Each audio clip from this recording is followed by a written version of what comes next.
Book 4, Chapter 3, The Papacy, or Christendom under the Tiara. We now ascend to the summit of the European edifice as constituted at the beginning of the 16th century. There was a higher monarch in the world than the emperor, and a more powerful kingdom in Christendom than the empire. That monarch was the Pope, that empire the Papacy. Any view of Christendom that fails to take note of the relations of the Papacy to its several kingdoms overlooks the prominent characteristic of Europe as it existed when the great struggle for religion and liberty was begun. The relation of the Papacy to the other kingdoms of Christendom was, in a word, that of dominancy. It was their chief, their ruler. It taught them to see in the 7 hills and the power seated thereon, the bond of their union, the fountain of their legislation, and the throne of their government. It thus knit all the kingdoms of Europe into one great confederacy or monarchy. They lived and breathed in the Papacy. Their fleets and armies, their constitutions and laws existed more for it than for themselves. They were employed to advance the policy and uphold the power of the sovereigns who sat in the papal chair. In the one pontifical government, there were rolled up in reality 2 governments, one within the other. The smaller of these covered the area of the papal states, while the larger, spurning these narrow limits, embraced the whole of Christendom, making of its thrones and nations but one monarchy, one theocratic kingdom over which was stretched the scepter of an absolute jurisdiction.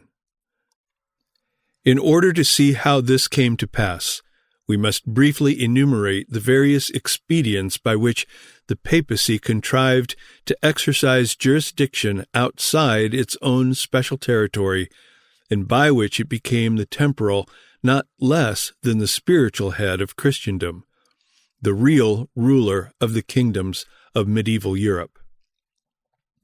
How a monarchy, professedly spiritual, should exercise temporal dominion, and especially how it should make its temporal dominion coextensive with Christendom, is not apparent at first sight. Nevertheless, history attests the fact that it did so make it. One main expedient by which the Papacy wielded temporal power and compassed political ends in other kingdoms was the office of legate à latere. The term signifies an ambassador from the Pope's side. The legate à latere was, in fact, the alter ego of the Pope, whose person he represented and with whose power he was clothed. He was sent into all countries not to mediate but to govern, his functions being analogous to those of the deputies or rulers whom the pagan masters of the world were wont to send from Rome to govern the subject provinces of the empire. In the prosecution of his mission, the legate à latere made it his first business in the particular country into which he entered to set up his court and to try causes and pronounce judgment in the Pope's name. Neither the authority of the sovereign nor the law of the land was acknowledged in the court of the legate. All causes were determined by the canon law of Rome. A vast multitude of cases, and these by no means spiritual, did the legate contrive to bring under his jurisdiction. He claimed to decide all questions of divorce. These decisions involved, of course, civil issues, such as the succession to landed estates, the ownership of other forms of wealth, and in some instances the right to the throne. All questions touching the lands and estates of the convents, monasteries, and abbeys were determined by the legate. This gave him the direct control of 1/2 the landed property of most of the kingdoms of Europe. He could impose taxes, and did levy a penny upon every house in France and England. He had power, moreover, to impose extraordinary levies for special objects of the Church upon both clergy and laity. He made himself the arbiter of peace and war. He meddled in all the affairs of princes, conducted perpetual intrigues, fomented endless quarrels, and sustained himself umpire in all controversies. If anyone felt himself aggrieved by the judgment of the legate, he could have no redress from the courts of the country, nor even from the sovereign. He must go in person to Rome. Thus did the Pope, through his legate a latere, manage to make himself the grand justiciary of the kingdom. The vast jurisdiction of the legate a latere was supported and enforced by the interdict. The interdict was to the legate instead of an army. The blow it dealt was more rapid, and the subjugation it effected on those on whom it fell was more complete than any that could have been achieved by any number of armed men. When a monarch proved obdurate, the legate unsheathed this sword against him.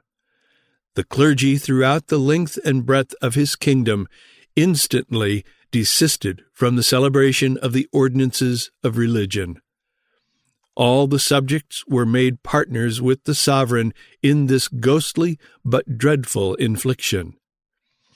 In an age when there was no salvation but through the priesthood, and no grace but through the channel of the sacraments, the terrors of interdict were irresistible.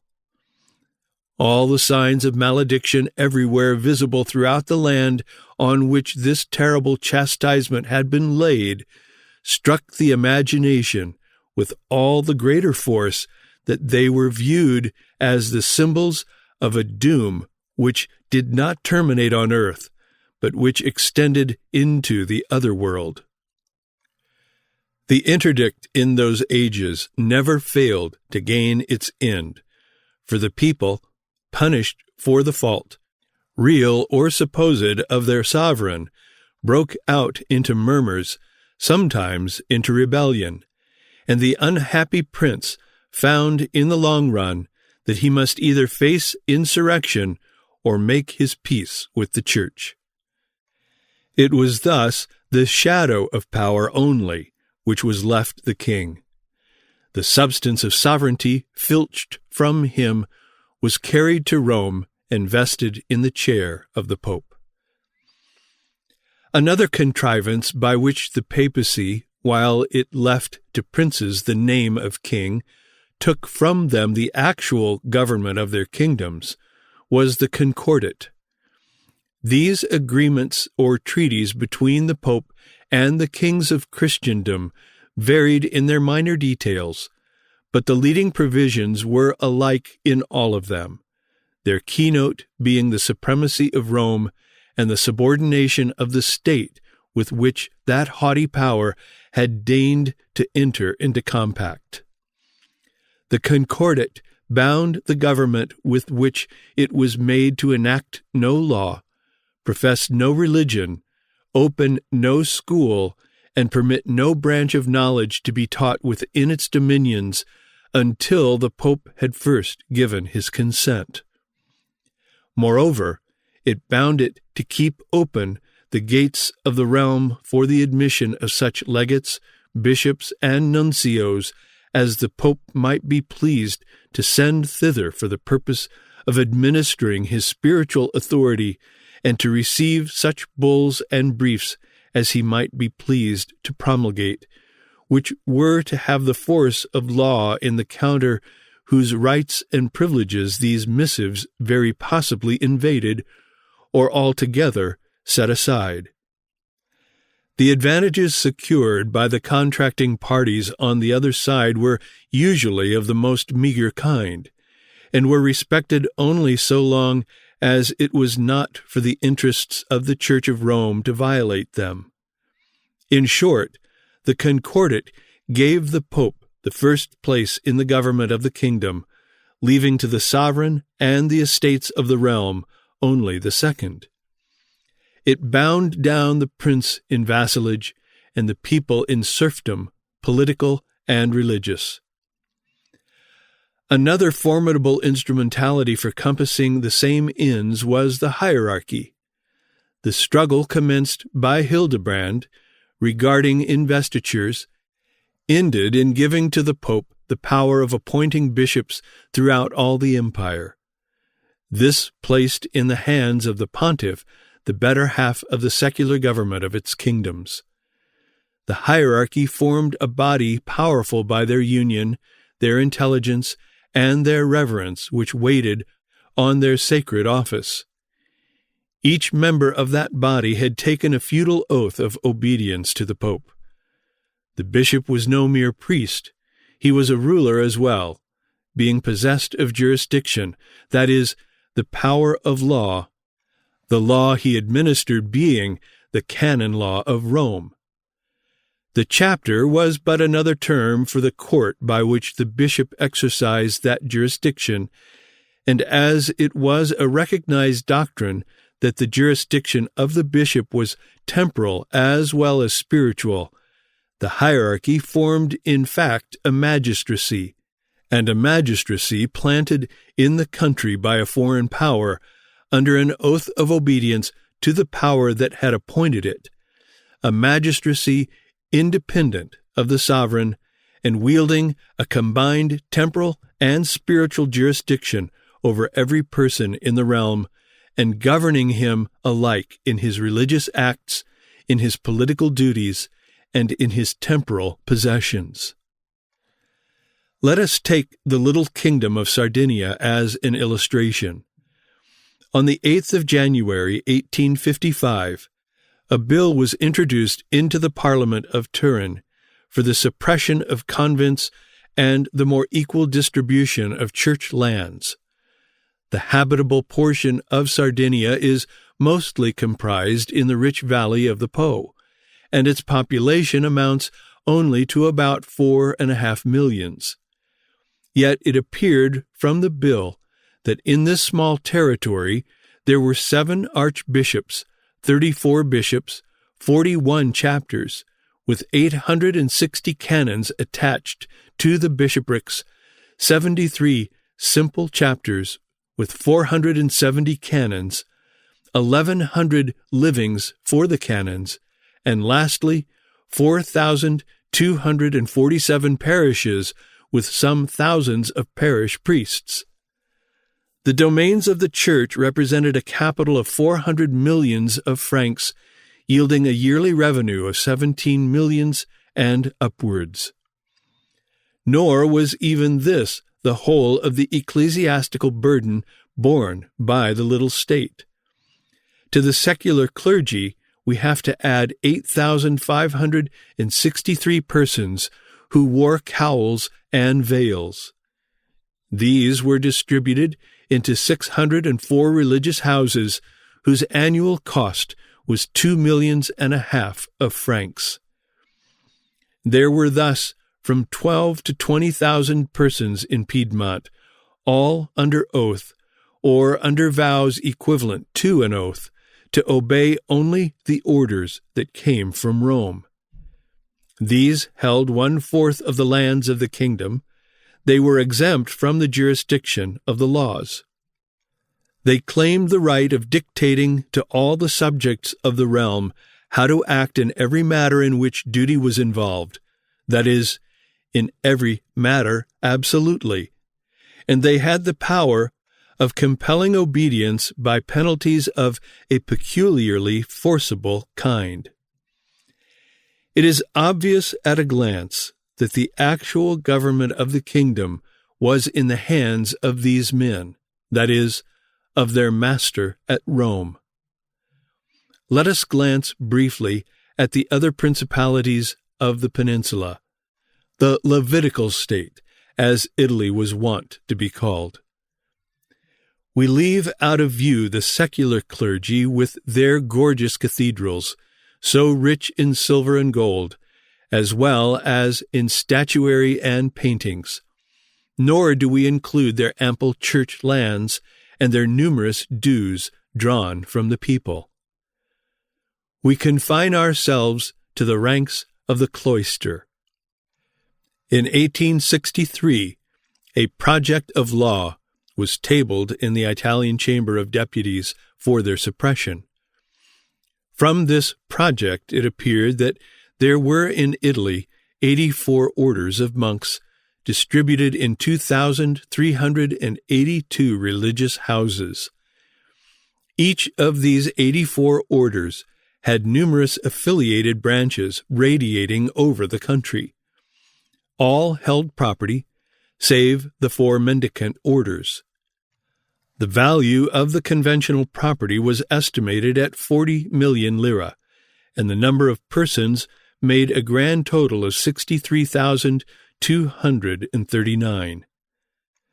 This does not include the conventual establishments of the Papal States, nor the religious houses of Piedmont, which had been suppressed previous to 1863.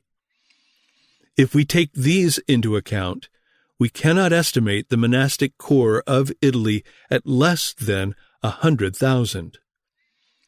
Besides those we have enumerated, there were a host of instrumentalities, all directed to the same end, the enforcement even of the government of Rome, mainly in things temporal, in the dominions of other sovereigns. Chief among these was the confessional. The confessional was called the place of penitence. It was, in reality, a seat of jurisdiction. It was a tribunal, the highest of all tribunals, because to the papist, the tribunal of God. Its terrors as far transcended those of the human judgment seat as the sword of eternal anathema transcends the gallows of temporal governments. It afforded, moreover, unrivaled facilities for sowing sedition and organizing rebellion. Here the priest sat unseen, digging hour by hour and day after day the mine beneath the prince he had marked out for ruin, while the latter never once suspected that his overthrow was being prepared till he was hurled from his seat. There was, moreover, the device of dispensations and indulgences. Never did merchant by the most daring venture, nor the statesman by the most ingenious scheme of finance, succeed in amassing such store of wealth as Rome did simply by selling pardon. She sent the vendors of her wares into all countries, and as all felt that they needed forgiveness, all flocked to her market, and thus, as one gathereth eggs, to employ the language of the prophet, so did Rome gather the riches of all the earth. She took care, moreover, that these riches should not take to themselves wings and flee away. She invented mortmain. Not a penny of her accumulated hoards, not an acre of her wide domains, did her dead hand ever let go. Her property was beyond the reach of the law. This crowned the evil. The estates of the nobles could be dealt with by the civil tribunals, if so overgrown as to be dangerous to the public good. But it was the fate of the ecclesiastical property ever to grow, and with it, of course, the pride and arrogancy of its owners, and however noxious the uses to which it was turned, however much it tended to impoverish the resources of the state and undermine the industry of the nation, no remedy could be applied to the mischief. Century after century, the evil continued and waxed stronger, till at length the Reformation came and dissolved the spell by which Rome had succeeded in making her enormous possessions inviolable to the arm of the law, covering them as she did with the sanctions of heaven. Thus did Rome by these expedients, and others which it were tedious here to enumerate, extend her government over all the countries of Christendom, alike in temporals as in spirituals. The Pope's jurisdiction, said the Franciscan, is universal, embracing the whole world, its temporalities as well as its spiritualities. Rome did not set up the chair of Peter bodily in these various countries, nor did she transfer to them the machinery of the papal government as it existed in her own capital. It was not in the least necessary that she should do so. She gained her end quite as effectually by legates a latere, by concordats, by bishops, by bulls, by indulgences, and by a power that stood behind all the others and lent them its sanction and force, namely, the infallibility, a fiction no doubt, but to the Romanist a reality, a moral omnipotence which he no more dared disobey than he dared disobey God, for to him it was God. The infallibility enabled the Pope to gather the whole Romanist community dispersed over the world into one army which, obedient to its leader, could be put in motion from its center to its wide circumference as if it were one man, forming an array of political, spiritual, and material force which had not its like on earth. Nor, when he entered the dominions of another sovereign, did the pontiff put down the throne and rule himself in person. Neither was this in the least necessary.